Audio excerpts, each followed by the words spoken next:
I'm David Hooson of the University of California at Berkeley, and I have with me today Emeritus Professor Oskar Spate of the Australian National University in Canberra. And I'd like to ask you first, Oskar, your life has spanned very many different experiences, and you were at Cambridge before the war, yeah. And we're interested in geography and its history and so on. Can you give us some impressions of Cambridge geography and Cambridge, if you like, before the war would come to mind? Well, I got interested in geography at the age of 8, when my mother offered me as a birthday present either an illustrated geography book, big one, or an illustrated history book, and there were more pictures in geography, so that settled that.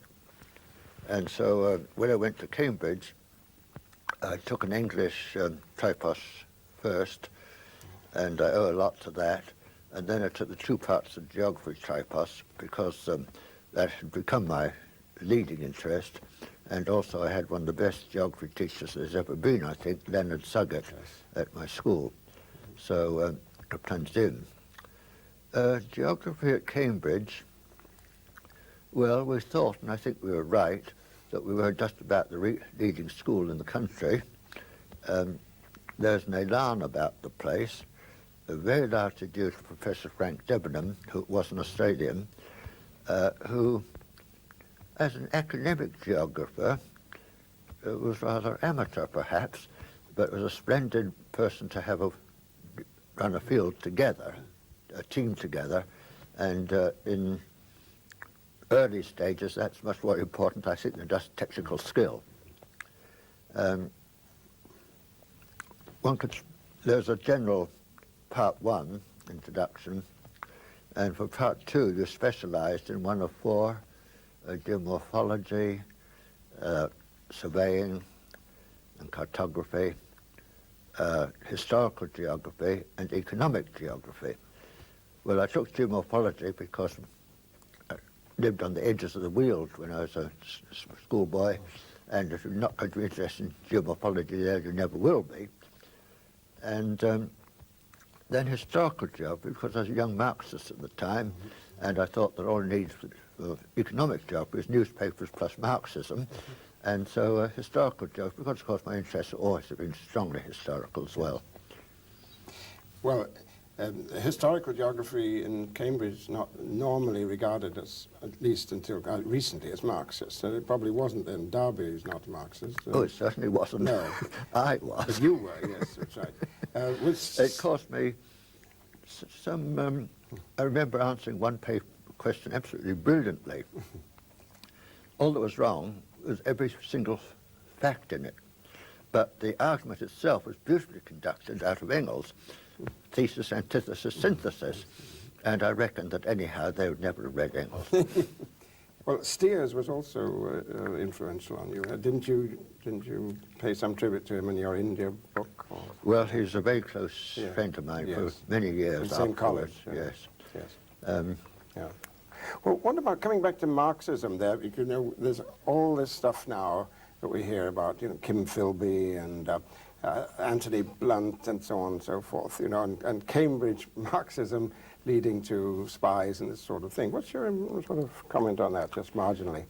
Well, I can remember Kim Philby, not Kim Philby, Burgess and Maclean. Yeah. Burgess and Maclean. Did you know them? I knew them, but our relations were not those of perfect friendship. They had a wonderful cover. They did it so wonderfully that we, in the Labour Club, who thought we were the true communists, thought that they were social fascists. Yes. So that was a splendid cover. Yes. But you can understand that our relations were not so close as some people would now like to think theirs were. Yeah. Well, perhaps we'll leave Cambridge. We've got a great deal of ground to cover. I know that quite soon you went to out to Burma. Yes. Didn't you? It was just before the war, wasn't it? And you were caught in the war. Yes, it was 1937 I went out. Yes. I think the real answer to that was that Frank Debenham thought that I'd mellow down and become a Tory if I went overseas. So I left my country if my country's good. and ultimately for mine, but there's a lot before it was alt. Yes. Well, what were you doing in Burma then? You actually lecturing geography yes. at the University of Rangoon. Yes. And also writing about it, presumably. Well, as much as I could. Yes. It wasn't very much that one could do. Yes.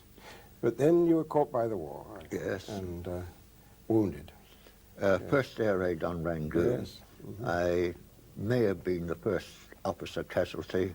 I was certainly the second, if not the first. In the whole Pacific War? No, in the Burma campaign, Burma only, of course. campaign, yes. And what happened then? Well, I spent a considerable amount of time in hospital. Yes. And came out and had to find a job. I didn't want to be a railway transport officer at Tongawallapur or somewhere like that. So I managed to get into the, I've forgotten, Directorate of Publicity, I think it was called, as a military press censor, i.e. the very opposite of publicity. And that was a very interesting experience. It had some very amusing sides to it, but it was a bit negative, and after a year or so I got tired. In the meantime, two friends from the university, the professor of biology and the senior lecturer in English, had got into the inter-services topographical department and were engaged in writing up the geography of Burma. Somehow they pulled strings, so I got into the one job for which I think I was the absolutely round peg in the round hole. Very unusual. There's sort of been a court of inquiry. Yes. But so I found myself in the charge of preparing topographical departs on the whole of Burma, and I still got one of them, probably illicitly, and had we written to standard form and so on, but even then I managed to get in a grain of humour once or twice. Yes. Well, when I first remember hearing you, not exactly meeting you, was when I was an undergraduate in Oxford and had been in India myself, very young, but I heard you talk about the partition, and that was very exciting to me at that time as an undergraduate. And I wondered if you'd like to talk a little about what your impression of that period was in the partition. Well, it was very agitated. I was acting as advisor to the Ahmadiyya Muslim group, sect, denomination, whatever you like to call it. And it was extremely hot. The arguments are completely legalistic. Geographically, neither side had a clue about how you should draw a boundary. And although I don't think it had the slightest influence on events at all. You didn't? I don't think so. But you reported it pretty well, I remember. Well, that's different. Yes. But certainly it was an extremely interesting experience. I was a fly on the wall, as it were. Yes. And it certainly stood me in good stead because, of course, the article I wrote, or 2 or 3 articles I wrote about it at the time, were, well, frontline stuff, more or less, exactly. a scoop from a geographical point of view. Yes, right. Well, the next time that I personally met you was at LSE when I was a graduate student, but very briefly, because you were only there a very short time. That was a very short interlude at the London School of Economics, was it for you? Oh, 4 years. 4 years, yes. But was that anything to say about that in terms of your formation or whatever? Well, I certainly enjoyed London School of Economics. Yes. It was very hard work. It was very austere just after the war. Yes. Rationing still on. Yes. And we had to do evening lecturing on the same subjects, same lectures, sometimes in the evening and so on. And that was considerable strain on one, of course. But it was very useful, and Dudley Stamp, of course, was very useful to me. I misjudged him once. He invited me to a party, and I knew that he knew I'd already contracted to write a geography of India, and I thought that he probably wanted to offer joint authorship. Well, I knew what that would mean, who would do most of the work and whose name would come first on the title page, and resolved to resist that at all costs. However, he didn't. He really wanted to kidnap me from Bedford College for Women, which was very kindly give me a sort of interim job just to get back into civilian life again. That's not what they meant it for, but that's what it was. Yes. Yeah, I have a memory of you with a stubbly chin, having been working all night on that book on India. You won't remember. I mean, that was true, that you worked very hard on India book while you were in LC, didn't you? Yes, indeed. Yes. I mean, there came a point when I realized that after I'd accepted an appointment to ANU, realized something, I really had to get the thing finished. Yes. I remember one night I worked till about 4 or 5 and then decided it wasn't worthwhile trying to go home. Anyhow, there probably weren't any trains running. So I curled up in the sofa in the big common room there and was very kindly awakened by one of the porters with a cup of tea. Yes. But those are, I could do it. That's when you're young, you can do this sort of thing. Right. But that was a very magnum opus, that book, which is still running, I think. But of course, you changed gears very much after that, and we can perhaps. Well, I wish it wasn't still running because it is so very out of date, and I don't think you could redo it, revise it. I think it needs a completely new book, and I'm very sorry that it was reprinted a little while ago in India. It hasn't outlived its usefulness, I think, in a way, because I think that at some future date, if you're going to compile a little library of books which showed what India was like in the 1950s, it would have to be one of them. I'll say yes. Well, then, moving on rather swiftly, I mean, you've now lived, I suppose, about half your life in Australia, nearly, is that right? Yes, just about. Yes, right. Well, I wanted to shift, I mean, that you came here to Australia, and we're doing this in Sydney, about in 1951 as the first professor of geography at the newly founded Australian National University. And I'd like to ask for your thoughts on both on your impressions of Australia, which presumably you hadn't visited before, and later on about the ANU. But first, Australia, how did it strike you coming here 40 years ago almost? Well, I'd read about it, I lectured about it, and I knew it factually, but I hadn't really felt till I got here how empty the continent was once you got outside the suburbs of Sydney and Melbourne and so on. Hit you almost physically. It was incredibly unsophisticated compared to what it is today. There have been a vast revolution in Australian life since I came here. It was fresher and franker than life in England was, but it was also a damn sight flatter and less colour, more monotone. Don't say monotonous, but monotone. Monotone in a sort of ethnic way, you mean? No, British? well, culturally. Yes. It was the manners and mores of the middling standard, as Keith Hancock, who just died, called it. Yes. So did that depress you coming straight from England then? Well, this is something that a lot of Australians will think is an extreme paradox, but it wasn't, I think. I think it would have done if I'd lived in Sydney or Melbourne, but living in Canberra, one was much more in touch with the countryside. I remember I could drive 15 miles from my door to my door through 4 distinct types of country, and for 12 of those miles I would not see a house. And of course, Canberra was very small, 28,000 people, 30,000, 40,000 a bit later, and before TV, and one had to do one's own entertainment, and repertory theatre and various other things like that were very nice and active. And I even played Faust in a reading of Goethe's Faust once, a very agreeable Marguerite too. Yes. Well, I seem to remember visiting you, I think it was 1962, and you complained about the lake that was going to flood your outlook below your house.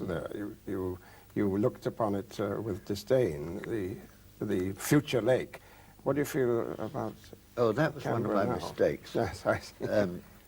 I thought it was so delightful. One could lie in bed in the heart of the national capital and hear the cattle, the cows in the little dairy farm on the flats below. And I thought with three national industries, racing, golf and dairying in that order, occupying the floodplain, that we were safe. And I thought it would be a sort of great cultural divide running through the middle of Canberra. Well, it does. There's north side and south side. I'm firmly north side. But all the same, it's very beautiful and makes a wonderful... Yes. You can't call something that runs through the middle a setting, but you see what I mean. Yes. Well, then this was also the founding, the birth of the Australian National University that you were in on, presumably. Yeah. And since this is generally regarded as rather unique in the world, I think, as an academic institution, and since you've been there for nearly 40 years, I'd like to get your candid impressions about the place, and also perhaps maybe spike the guns, if you like, of some of the criticisms that are made of it, which, for instance, of elitism and so on, you see. But I don't want to beg the question. Well, in my experience, people who complain most bitterly of elitism are really self-appointed or disappointed elitists themselves. And it is a pejorative word, or can be, but in itself, I don't think any nation, group, institution has got on or can exist without something of an elite.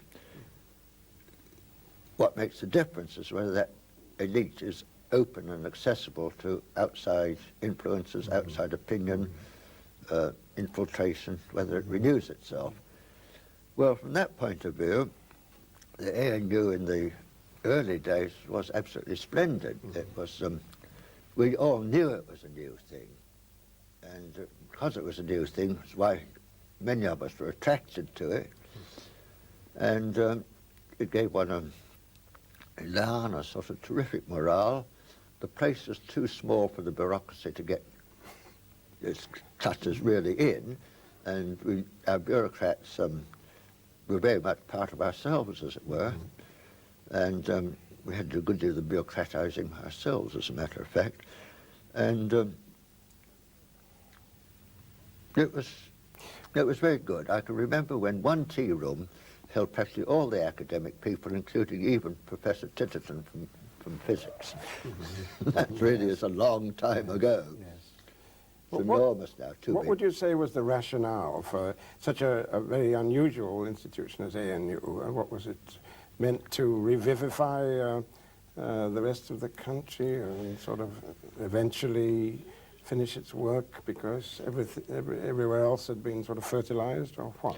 Well, the term brain drain had not been invented in those days, but certainly one factor in the establishment of ANU was an attempt to reverse the brain drain of academics, scientists in particular, but academics in general, to the United Kingdom or the United States. And it was, to some extent, I think, remarkably successful in that, with people like Oliphant, for example, returning, and John Eccles, and Frank Fenner. So, quote scientists, because I think the humanities side, well, Keith Hancock was the big name to come back. Where did he come back from, actually? Oh, England, was it? he was Institute of Commonwealth Studies in London, when he was appointed. Yes. Did this happen in geography, which we should perhaps move on to now, since this is what we're talking about? Well, it didn't happen in geography because there weren't any. There were no eminent Australian geographers abroad except Griffith Taylor, and he'd made Australia a little bit too hot to hold him. And It really was very much starting from scratch. Yes. The MacDonald Holmes at Sydney, well, I think if I say he is rather idiosyncratic geographer, I think it would probably be better to leave it at that. And certainly the idea that there would be another star in the sky appealed largely to those people who were trying to keep the thing going in the other universities. But when I came in 1951, there were precisely 6 full-time geographers in fully recognized geography departments, and then a handful of part-time and all the rest of it. Yes, amazing. And now there'd be 200, probably. I was the second professor in the country, after MacDonald Holmes and, of course, Griffith Taylor before him. By 1970, there were 20 professors and 240 lecturers and above. Yes. Well, now, your terms of reference there, as part of the Research School of Pacific Studies, didn't really cover Australia much, did it? It depends what discipline you are in. In geography, for instance. Well, it was pretty optional. We had quite a lot of work certainly in Australia to begin with, and some in New Guinea and other Pacific islands. No, on the whole, I think in the first years at any rate, we kept quite a nice balance between Australia and Pacific.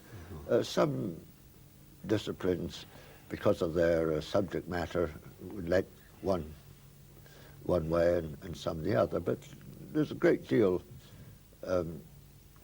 on both sides of, well, it isn't a fence, but both wings of the subject, as it were, both the Australian and the Pacific Islands one. Yes. And that's subsequently extended into Asia somewhat, hasn't it? Yes.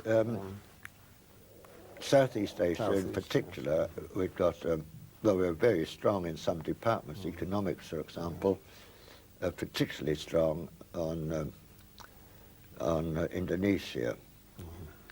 Yes. And this also is one of the factors in the foundation of the ANU, the desire to have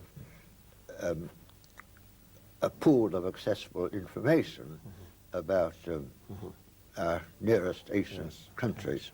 Would it be true to say that the sort of main corporate contribution is the work done on, say, New Guinea, Fiji, the islands to the north? Say in geography, that is. No. In geography? Well, no, because I think what you might call the tooling up of geography in Australia, we've done a good deal in that. Incidentally, I'd like to say right here and now, the fact that this expansion of geography in Australia came after the foundation of geography in ANU is not a case of post hoc ergo propter hoc. It would have happened anyhow.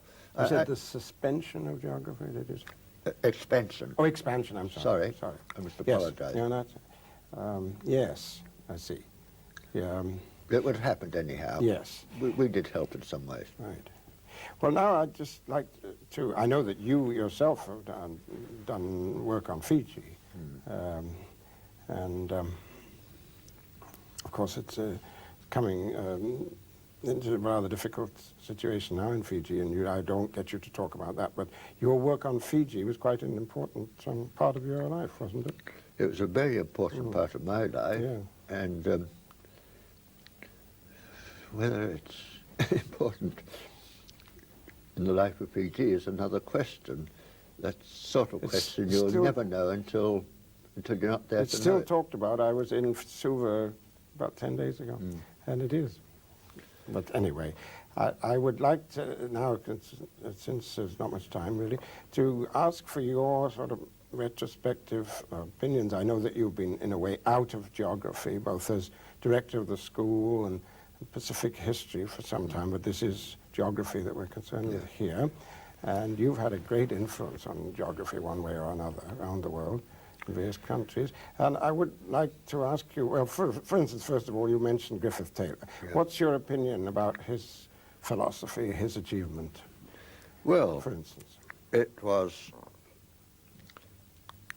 in a sense, it's a very simplistic approach to questions of environment and that, but all the same, the possibilists and so on have said that the environment didn't really make much difference, and so the geography didn't have very much to say, and then complained when people paid no attention, when if you'd practically admitted that he had nothing much to say. Yes. Well, Griffith Taylor would never have admitted he had not much to say, putting it mildly, and he was a saber, not a rapier, and he certainly had a tremendous impact. It could not last because, let's put it this way, he had a very vigorous and bold mind, but not, I think, really a subtle mind. Yes. And with increasing sophistication of techniques, it really didn't, it didn't last. All the same, he did make people sit up and take notice about geography, so much so that they told him to leave the country, practically. Yes, that's right. Yes, yes. And it looks as if he'll be spot on with respect to his population forecast for the end of this century in Australia. Just about. Just about. And they'll live just where he said they would. Yes. So that is that good luck or good management? Oh, I think it's just common sense if you look what the continent of Australia is like. Right. But it was completely at variance with what most people probably thought at that. Well, a lot of people in the boosting days, the 20s and so on, did a simple rule of three sum. The United States is 3 million square miles, Australia's 3 million square miles, the United States had whatever it was, 160 million people, so why Australia should? Yes. Well, at least if you say Griffith Taylor was simplistic, he wasn't that simplistic. No. Well, you also wrote, I think, a very influential paper, although you were sort of deprecating yourself in it, on quantity and quality in geography. And of course, this argument's been raging for maybe 20 years, but it's really died down now. And I think you've been as much vindicated as anybody, even though you thought you weren't any kind of expert on it. What's your opinion of this sort of dichotomy now? Well, you must remember that for the last 20 years, my mind has been elsewhere. Yes, of course. Although I would say about my historical work that I could not have done it as it has been done if I hadn't been a geographer to begin with. Well, quantity, what really happened was that Bob Smith made me look at the thing, and I suddenly realized I was completely inadequately trained to deal with this thing, and it's too late to start going back to school and learning algebra and so on. And this is an attempt to sort of work the thing out of my system. I don't think I was obscurantist. After all, I did recruit Bob Smith, who went on to much greater things after that, and so I couldn't, I think, be accused of having attempted to stifle something because it threatened me. But I knew it did threaten me, and it would have been different in a teaching university where there'd been some core subjects I could still cope with.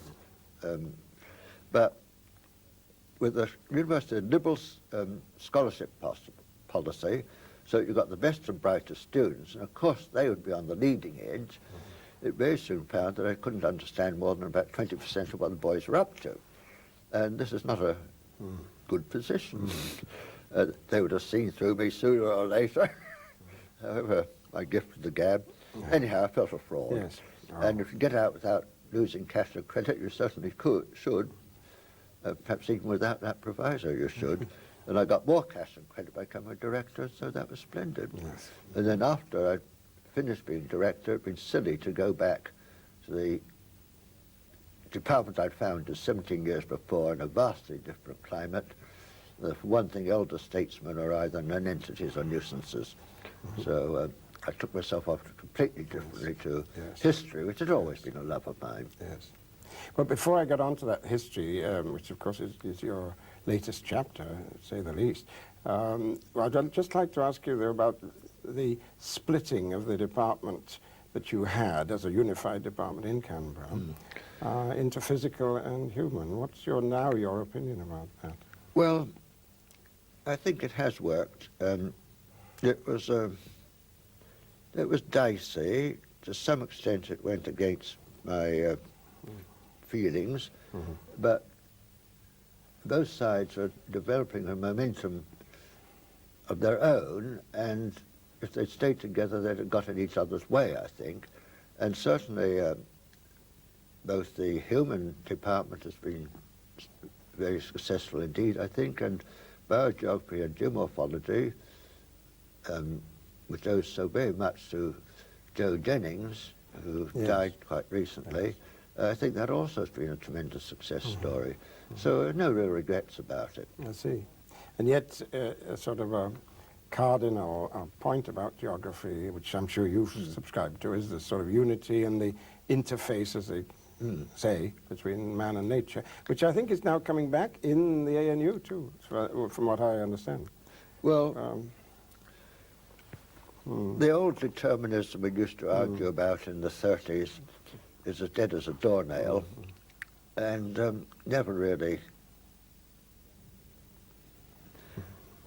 Well, just leave it as dead as a doornail. But there is a new determinism which is very potent and terrifying. It is the determinism of the cult of bigness in everything, the multinationals, the macro corporations, big business, big armament, big labor sometimes. And above all, I think, the pollution of the environment. Now that may, we say we conquered nature, and what do we do? With every step towards conquering nature, we create another natural problem for ourselves in the way of pollution, soil degradation, and so on. Yes, of course, yes. Well, let me, now I've just picked up a copy of your latest book, the third volume of this magnum opus trilogy on the history of the Pacific, this latest one called Paradise Found and Lost. And I would like to ask you how this activity compares in your mind with what you were doing, say, on India. Is it very different, wholly different way of proceeding? Let me say that in scale, the one is Himalayan and the other is oceanic, so there's no difference in scale. And I think that nobody could say that I've been afraid of tackling big things, seeing what my first was and what my last is. No, it's an attempt to see the altogether-ness of the thing. Which is very geographical. Yes, but at the same time, to find room for interesting, perhaps not always strictly relevant, but stimulating and exciting detail. I try to be very human in my human geography, and I have managed to write a book which, while it certainly deals with global themes such as the inflation of the 16th century and the question of the whole question of the conjuration of the conjuncture of the 17th century, nevertheless finds a place for individuals, their stories, their quirks, their greatnesses, their stupidities, and so on. Right. In fact, I think just a couple of days ago, I happened to pick up the Sydney Morning Herald. I don't know if you've seen a review of it, of your latest volume in that, but it headed up storyteller. Yes, well, and you'd be history is story. Yes. I was called by a rather too ardent Frenchman the Herodotus of the South Seas. I wrote back and said, Herodotus certainly told many stories, and very good stories, but some of them were stories in inverted commas. Yes. Well, I think I remember when I was reviewing your second volume, actually comparing you with Brodel, and you also mentioned Brodel in the foreword, I think, of this volume here. Brodel had also been, well, not exactly a geographer, but very much in the geographical tradition and influenced by geographers of the French school. So would you say then that you were somehow in the tradition of, let's say, the Annal school or Brodellian, in that sense? I think I might say I would hope to be in that tradition. I certainly have very high respect for the Annal school, and it does seem to be a sort of holistic type of thinking. I haven't, of course, got quite their grasp of detail, but then, of course, I had lots of research assistants, and I never have had one. Really, that's interesting, because you're not short of detail, really, in your books. But I would like to, I remember introducing you in Berkeley to Carl Sauer, and I'd like to ask you what you thought of him. Well, of course, I have always had a very high regard for Sauer, essentially for the same reasons that I'm a humanist and he is a humanist of a very high order. Right. Yes. Well, is there, if you had to sort of advise young geographers on fertile fields on the basis of your experience, and of course, as partly as a historian, I think you've always reviewed history and geography as pretty inseparable. But what would you say about the prospect and the validity and the usefulness of these magisterial works on very large regions of the world, as you had so much experience of, history or geography? Well, whatever happens, I think, in some form or other, there will always be regional human geography, if only for the reason that Strabo said is so useful for kings and commanders. Yes. And certainly, when I think of the Interservice Topographical Department, a lot of the work that's done in America, you can see this it is needed, this sort of general view, not broken down into too much detail, but above all, not separated out. Formerly, the salt supplies are somewhere or other formerly separated from the trade in salt. Yes. But we've just seen a rather masterly one-hour synthesis on the Pacific by Jerry Ward here, your colleague, and it would seem that that was very geographical to me. I don't know if you'd agree. I thought it was beautiful. Yes. And I take credit for the fact that appealing to him to see if he could make some inquiries to find whether anyone would be interested in coming to the new University of Papua New Guinea. I added at the bottom of the type letter a handwritten bit saying, "I don't suppose you would be, would you?" And he was. Yes. So I take that one of the things which St. Peter will give me some credit. Yes. And presumably you also appointed him to the chair in Canberra, or were you director of the school then? Not quite certain about that. I'm not quite certain, because I think I may have been in I can't remember the dates. Anyway. It all depends whether I held such and such a position at such and such a time, and I can't remember the dates. When you were in the school as a director, did you feel that that there was a oneness of purpose among the departments, that they worked in together interdisciplinarily on their common purpose? Well, it was a remarkably harmonious team. Obviously, it's a thing ranging from economics to pollen analysis. Yes, You can't think of the pollen analysis and the theoretical economists had terribly much to do with each other, but I certainly had a very cooperative team. Only one person who, in those difficult decisions about whether we could take this scholar or that scholar, made a fuss about accepting the sense of the meeting. That's pretty good from a group of 8 or 9 people. Yes, right. Well, I'd like to just ask for your sort of summarizing thoughts on what you think the mission of geography is in the world, whether you think that people, as is often said in America, are just extraordinarily ignorant of the world, and which is true in America, I think, and what you think the role of geography is and should be, as you've seen it evolving. Well, essentially, try to reach and diffuse an understanding of how living in a certain set of physical and cultural conditions affects human life. Now that's a rather not terribly meaningful put in those terms, and yet what other terms can I find? It's a tall order, really, perhaps, but you wouldn't see it withering away, presumably. No, it may. A few years ago, I think I did, but it may take other. I thought it'd always be there, but in different forms, and the regiment be formed under a different flag, as it were.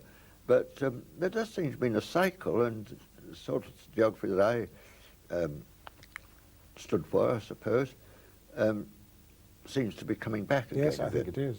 I think it really is, yes. So who would you put in your pantheon of geographers in the past? People that you think were good for the subject? Humboldt, Reclus. It was more difficult after that. Partly because there's so many more practitioners and they did such excellent things, but for types, aspects of the subject, I still think that Riedel and Leblanc is important, although I disagree with the school that he's supposed to represent. One of the best and neglected one is Camille Vallot, whose little book on political geography I still think is one of the best small books on that subject, and that's 1911. Yes, right. Would you still think of yourself, as I think you were once, as something of a political geographer? Oh, yes, well, damn it. Punjab Boundary Commission, if that isn't political geography, what on earth is? Well, you did a joint book with Gordon East, didn't you? Yes.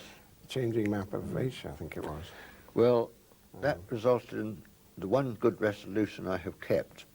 We only had 6 contributors, 3 of them from the same university, and I vowed after that, never again would I edit a cooperative book, and I haven't. Yes, yes.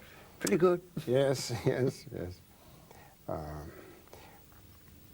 Well, I think that you didn't have anybody else to add then to people that you think are good role models, to use a dreadful term now, in geography, since that's what we're concerned with in this sort of series.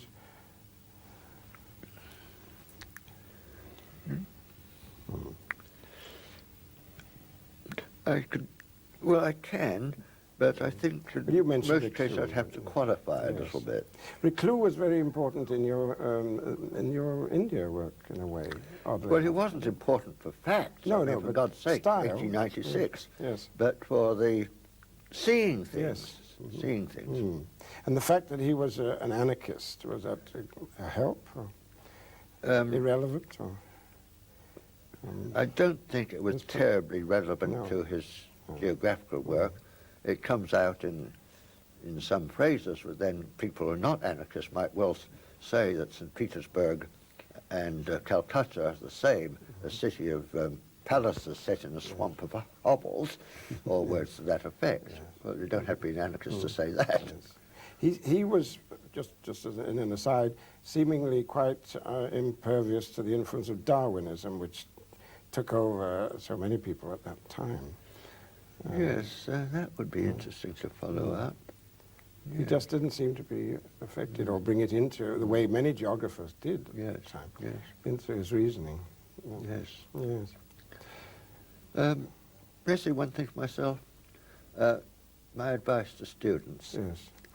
You do not have to be solemn in order to be serious. Right. Good. Excellent. I think that's a pretty good note to end on, as a matter of fact.